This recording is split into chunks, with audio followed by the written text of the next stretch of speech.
Assalamualaikum warahmatullahi wabarakatuh. Kali ini menjelaskan tentang materinya adalah tentang inna wa akhwatuha, inna dan saudara-saudaranya. Ini adalah salah satu dari ketiga amil nawasikh yang kemarin yaitu amil-amil yang merusak masuk kepada susunan mubtada khobar dan merusak susunan mubtada dan khobar. Jadi kemarin amil nawasikh ada 3. Yang pertama adalah kana wa akhwatuha, ya, kana wa akhwatuha. Kemudian yang kedua ini adalah inna wa akhwatuha. Jadi ada 3. Nanti setelah itu ada dhanna wa akhwatuha. Nah, kemarin pengamalan kana wa akhwatuha adalah merofakkan mubtada menjadi isimnya dan menasabkan khobar menjadi khobarnya. Nah, berikut sedangkan untuk pengamalan inna wa akhwatuha adalah kebalikan daripada pengamalan kana wa akhwatuha, yakni pengamalannya adalah menasabkan mubtada dan menjadi isimnya dan merofakkan khobar menjadi khobarnya, yakni tansibul isma wa tarfa'ul khobar, menasabkan mubtada menjadi isimnya dan merofakkan khobar menjadi khobarnya. Jadi posisi mubtada dibaca nasab. Jadi yang pertama dibaca nasab, kemudian yang kedua dibaca rofa sebagai khobarnya inna. Oke, nah berikut contohnya adalah Zaidun hadirun. Ini adalah susunan mubtada khobar. Zaidun mubtada, hadirun khobarnya. Kemudian setelah dimasuki oleh inna, maka dia berubah. Zaidun yang awalnya dibaca rofa menjadi mubtada, kemudian setelah dimasuki inna dia dibaca nasab menjadi isimnya inna, bukan lagi menjadi mubtada tetapi menjadi isimnya inna. Sedangkan lafaz hadirun tetap dibaca rofa, hanya saja yang awalnya dia adalah merupakan khobarnya mubtada, sekarang dia berubah menjadi khobarnya inna. Oke, nah berikut ada beberapa contoh yang saya ambilkan di dalam Al-Quran. Innallaha ala kulli syai'in qadir. Innallaha, sesungguhnya Allah, ala kulli syai'in, atas segala sesuatu, qadirun, adalah zat yang berkuasa atau maha berkuasa. Nah, di sini adalah awalnya adalah susunannya berupa Allahu ala kulli syai'in qadir. Allahu ala kulli syai'in qadir. Allah menjadi mubtada, qadirun menjadi khobarnya mubtada. Nah, kemudian dimasukilah susunan ini dimasuki dengan inna di depan. Sehingga Allah yang awalnya dibaca rafa menjadi mubtada, dia pun berubah dibaca nasab menjadi isimnya inna. Nah, sedangkan qadirun yang awalnya adalah merupakan khobar bagi lafaz Allah atau khobarnya mubtada, dia berubah menjadi khobarnya inna. Oke, contoh yang lain adalah lafaz anna. Oke, jadi inna dibaca kasroh hamzahnya dan anna dibaca fathah hamzahnya. Jadi memang dia bisa dibaca inna, bisa juga dibaca anna. Nanti akan dijelaskan sedikit kapan dibaca inna dan kapan dibaca anna. Anna lahum jannatin tajri. Anna lahum bagi mereka, ya, jannatin beberapa surga tajri yang mengalir. Oke, jadi awalnya susunan ini adalah lahum menjadi khobar muqaddam yang terdiri dari jar majrur, yakni huruf jar lam, dan majrurnya adalah berupa dhamir hum. Nah, kemudian jannat awalnya adalah menjadi mubtada muakhir, mubtada yang diakhirkan, dan dia dibaca jannatun. Lahum jannatun, khobarnya berupa lahum, jar majrur yang didahulukan. Nah, kemudian dimasukilah anna, artinya masuklah anna di sini, sehingga jannatun yang awalnya dibaca rofa menjadi mubtada, dia berubah dibaca nasab menjadi isimnya anna. Oke, dibaca nasab menjadi isimnya anna. Adapun di sini nasabnya menggunakan kasroh, ya, karena jannat di sini adalah jamak muannats salim.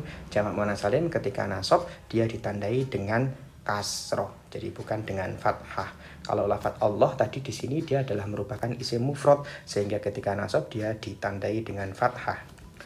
Oke, berikutnya adalah lafaz inni ja'ilun fil ardi. Ini adalah lafaz ini adalah susunan dari inna plus ya mutakallim. Jadi dia adalah inna dan ya mutakallim. Maka diterjemahkan atau maknanya adalah sesungguhnya saya, karena di sini ada ya mutakallim.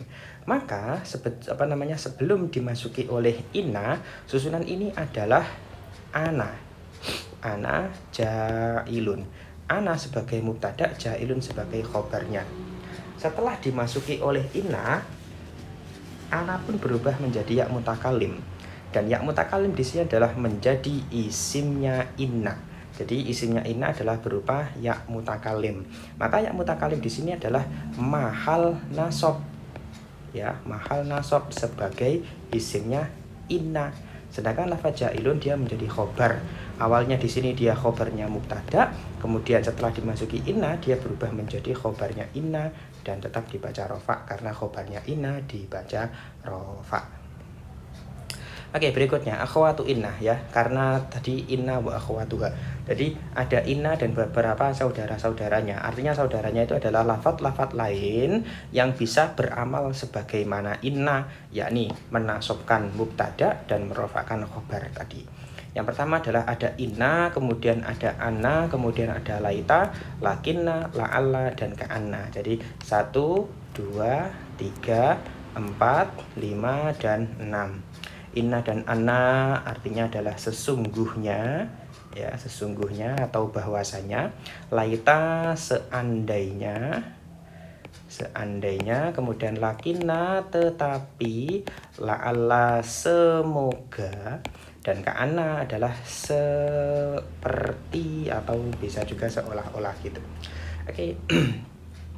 Nah, berikut adalah beberapa faedah atau makna dari saudara-saudaranya inna. Tadi yang pertama adalah inna dan anna. Oke, kita kelompokkan jadi satu, inna dan anna. Inna dan anna adalah bermakna taukid, artinya adalah mentaukiti atau menguatkan hukum, ya, menguatkan terjadinya hukum kepada mukhotob. Artinya, mukhotob itu adalah orang kedua atau pendengar. Ketika pendengar itu mendengar sebuah kabar, maka dia boleh meragukan kebenaran kabar tersebut. Misalkan saya menyampaikan Zaidun qaimun, maka pendengar itu boleh meragukan kebenaran kabar yang saya sampaikan bahwa Zaidun qaimun. Nah, apabila saya sebagai mutakalim atau orang pertama yang berbicara itu menangkap keraguan ini tadi, maka saya mentaukiti kabar yang saya sampaikan itu dengan menambahkan inna. Maka jadilah inna Zaidan qaimun, sesungguhnya Zaid berdiri. Nah, jadi sini untuk menguatkan hukum pada mukhotob, karena bagaimanapun sebuah kabar ya, jadi atau disebut dengan jumlah khobariyah gitu ya. Jumlah khobariyah ya, ini enggak ada mimnya. Jumlah khobariyah adalah sebuah kabar yang mungkin benar dan mungkin salah, sehingga pendengar berhak untuk percaya ataupun tidak percaya. Dan ketika pendengar tidak percaya, kita sebagai mutakalim bisa mendatangkan inna untuk mentaukiti atau menguatkan hukum pada mukhotob sehingga mukhotob percaya. Oke, contoh ini berikut. Yuk jibuni mengherankan aku atau membuatku heran, an-nadhar baka syadidun, bahwa pukulanmu keras. Oke, dalam penerjemahan biasanya kalau anna itu seringkali diterjemahkan bahwasanya ya. Oke, seringkali dia diterjemahkan bahwasanya. Tapi bagaimanapun dia tetap memiliki faedah taukid atau bermakna menguatkan hukum. Berikut contoh yang kedua adalah inna Zaidan laisa sarikon. Inna Zaidan sesungguhnya Zaid. Zaid sebagai isimnya inna, laisa khobarnya inna, sarikon ini khobarnya laisa ya. Kemarin laisa itu termasuk salah satu saudaranya kana, sehingga laisa pun juga memiliki khobar. Jadi jumlah laisa sarikon adalah merupakan khobarnya inna, sarikon merupakan khobarnya laisa. Ingat kemarin saya pernah menjelaskan bahwa khobar itu bisa berupa jumlah atau juga berupa syibeh jumlah. Nah, laisa sarikon ini adalah khobar yang berupa jumlah. Jadi khobarnya inna di sini laisa sarikon ya, jumlah laisa sarikon. Oke, kemudian saudaranya inna yang kedua adalah laita. Laita di sini bermakna tamanni. Tamanni itu diterjemahkan sebagai mengharapkan sesuatu yang tidak mungkin terjadi atau mungkin tetapi sulit. Jadi mengharapkan sesuatu yang tidak mungkin terjadi atau mungkin tetapi sulit. Nah, makanya diterjemahkan dengan seandainya. Jadi sebuah pengandaian ya mungkin terjadi tapi sulit, atau bahkan tidak mungkin terjadi sama sekali. Contoh, laita syababa seandainya sifat muda, yaudu kembali, yauman pada hari ini. Nah, padahal sifat muda artinya ketika orang tua mengatakan seandainya masa muda bisa kembali lagi pada hari ini adalah hal yang tidak mungkin terjadi, karena masa muda yang telah lewat tidak mungkin kembali. Oke, yang kedua, laita limalan. Laita ini khobarnya adalah berupa khobar muqaddam ya, berupa jar majrur. Khobar muqaddam, khobar yang didahulukan yang berupa jar majrur ya. Jadi khobarnya muqaddam yang berupa jar majrur lafadz li, lam huruf jar dan ya mutakalim. Laita seandainya li aku punya, malan harta, fahujja maka aku akan berangkat haji bihi dengan harta itu tadi. Nah, jadi mungkin orang itu memiliki sekian banyak harta sehingga dia bisa berangkat haji, mungkin. Misalkan dia tiba-tiba mendapatkan hadiah, atau dia mendapatkan apa sehingga dia punya uang yang cukup banyak untuk bisa berangkat haji. Namun kemungkinan itu sulit untuk terjadi ya. Jadi seperti itu, sehingga dia diterjemahkan dengan seandainya. Laita itu terjemahnya seandainya. Awalnya asyababu sebelum dimasuki laita adalah asyababu yaudu yauman. Laita sebelum dimasuki oleh laita adalah limalun gitu ya, malun, dia menjadi mubtada'nya awalnya. Oke, nah berikutnya saudaranya ina yang selanjutnya adalah lakinna yang ketiga. Lakinna, ingat lakinna bertasydid. Jadi kita nanti akan menemukan ada lakin yang sukun, ada lakinna yang bertasydid. Kalau lakin yang sukun itu adalah kelompoknya huruf athof, tapi kalau lakinna yang bertasydid ini kelompoknya saudaranya inna. Oke, dia adalah bermakna istidrok ya, bermakna istidrok. Artinya meneruskan pembicaraan atau meneruskan kalam guna menghilangkan prasangka yang dikira tetap atau tidak tetap ya. Tetap atau tidak tetap. Misalkan contoh, saya mengatakan Zaidun syuja'un. Pertama adalah dikatakan Zaidun syuja'un. Zaid adalah orang yang pemberani. Dalam bayangan si pendengar atau mukhotob, tentu dia akan membayangkan orang pemberani adalah orang yang berbadan besar, orang yang jago bela diri dan lain-lain begitu. Nah, maka di sini diteruskan lakinnahu shawirun, tetapi dia itu kecil. Jadi dia secara badannya itu kecil. Nah, sehingga seharusnya ketika kalimat ini berhenti dalam Zaidun syuja'un, maka akan ada prasangka-prasangka, dugaan-dugaan yang muncul dari kata syuja'un atau pemberani. Ya, diantaranya orang pemberani tadi itu berbadan besar, jago bela diri dan lain-lain. Nah, akhirnya kalam itu dilanjutkan atau omongan itu dilanjutkan untuk menghilangkan prasangka yang dikira tetap. Oh, lakinnahu shawirun, tetapi Zaid itu tubuhnya kecil. Oke, nah contoh berikutnya adalah Zaidun ghaniyun. Zaid adalah orang yang kaya. Nah, biasanya orang yang kaya adalah dia dermawan ya, karena uangnya banyak sehingga dia tentu tidak pelit dan lain-lain. Nah, terus kemudian dilanjutkan lakinnahu bakhilun, tetapi dia pelit. Nah, jadi begitu. Intinya istidrak adalah melanjutkan pembicaraan guna menghilangkan sesuatu yang dikira tetap atau tidak tetap. Oke, nah saudaranya ina yang berikutnya adalah ka'anna. Ka'anna, ingat ya, ka'anna ini. Ka'anna itu bermakna tasbih. Tasbih itu ini seharusnya tidak pakai ka ya. Jadi ini seharusnya begini. Jadi saudaranya ina adalah ka'anna saja, ka'anna. Nah, ka'anna ini gimana tasbih? Artinya menyerupakan sesuatu. Ka'anna Zaidan asadun. Oke ya, ka'anna Zaidan asadun. Ka'anna Zaidan Zaid seperti asadun macan. Ka'anna Zaidan mudarrisun. Zaid seperti seorang pengajar. Oke, nah berikutnya saudaranya inna ada lafadz la'alla ya, ada lafadz la'alla.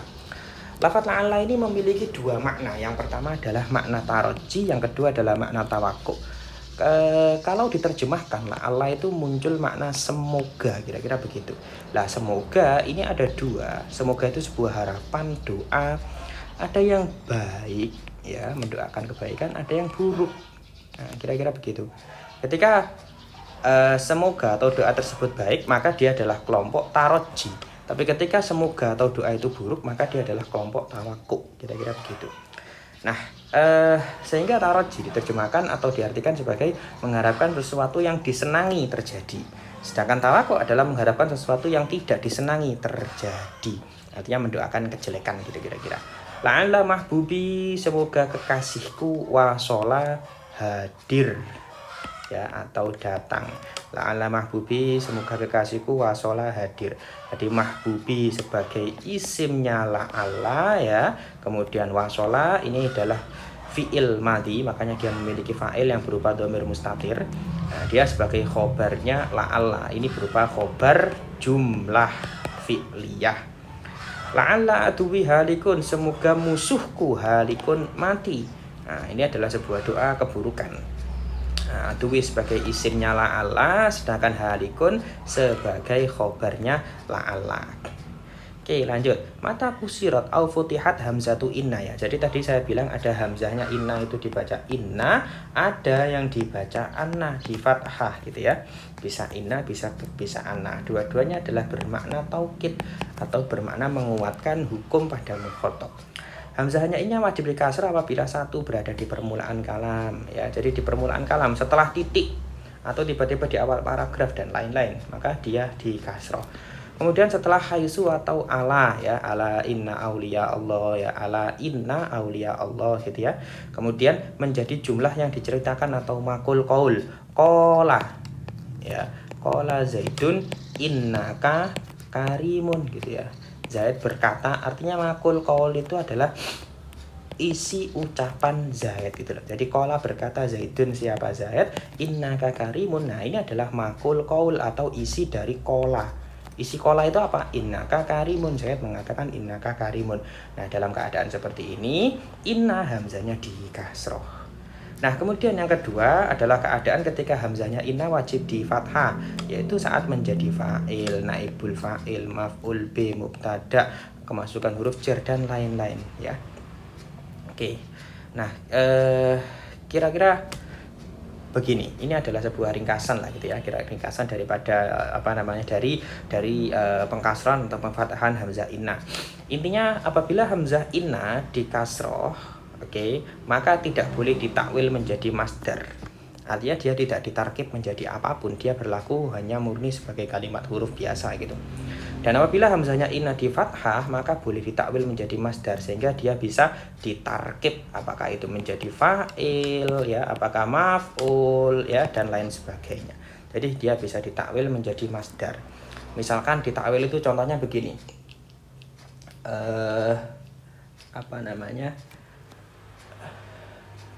Misalkan asyhadu anna, ya, asyhadu anna Muhammadar Rasulullah misalkan, ya. Saya bersaksi bahwasanya anna Muhammadar Rasulullah gitu ya. Nah, di sini anna dan isim yang dimasukinya itu bisa ditakwil menjadi masdar. Ai asyhadu kauna Muhammadin, ya, Rasulullah. Jadi mentakwil posisi, artinya inna dan anna itu kan kalimat huruf, ya. Jadi inna dan anna itu kan kalimat huruf, ya kan. Mubtada, khobar, fa'il, maf'ul itu semuanya adalah kalimat isim. Nah, sehingga ketika ada susunan kalimat huruf, ya, dan ya seperti ini, maka dia ditakwil menjadi masdar, ya. Kauna Muhammadin ini ditakwil menjadi masdar, begitu ya. Nah, ketika dia di kasroh itu posisinya inna benar-benar sebagai kalimat huruf, ya, benar-benar sebagai kalimat huruf, sehingga dia di awal kalimat, tidak diamalkan oleh lafadz lain dan sebagainya. Kemudian ibtalu amali inna, pembatalan pengamalan inna. Jadi inna bisa beramal, namun pengamalannya juga bisa dibatalkan. yakni ketika inna itu dimasuki oleh ma zaidah kafah. Jadi inna ma menjadi lafadz innama. Jadi kalau kalian melihat lafadz innama, maka itu ma-nya adalah ma zaidah kafah. Dan ma atau inna dan saudara-saudaranya yang dimasuki oleh ma ini, dia tidak beramal, ya, dia tidak beramal atau batal amalnya. Apabila tetap beramal maka hukumnya adalah syad, atau syad itu intinya tidak sesuai dengan aturan asal. Makanya innama ilahukum, ilahu tidak menjadi isinya inna, tapi dia kembali menjadi mubtada, ilahun menjadi khobarnya mubtada. Jadi dia tidak lagi khobarnya inna tapi khobarnya mubtada. La'allama zaitun hadirun, di sini khobarnya mubtada ya, zaitun tidak menjadi isimnya la'alla tapi tetap menjadi mubtada biasa. Oke, wallahu a'lam.